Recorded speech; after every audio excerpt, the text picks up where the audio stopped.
What the fuck? Check it out.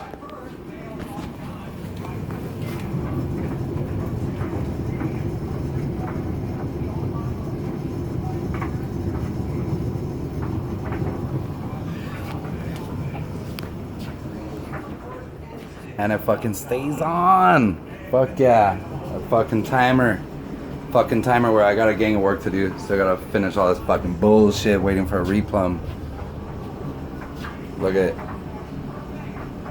Fucking like we all do that we work in this industry. Fucking half remodel shit. But anyways, gas dryer fucking worked. Fuck yeah. Fucking got that shit. I got scared for a little bit.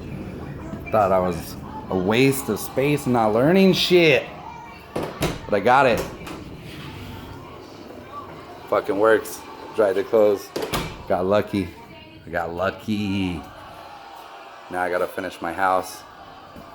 Fuck yeah. Fuck spending money. Fix that shit yourself. Love it. I'm really excited about this because I fucking thought I was stumped. And I was pissed because there ain't much to a gas dryer, but I fucking got it.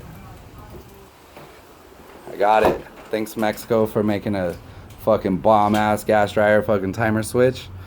It's fucking sick. Love it. Thank you. Peace out.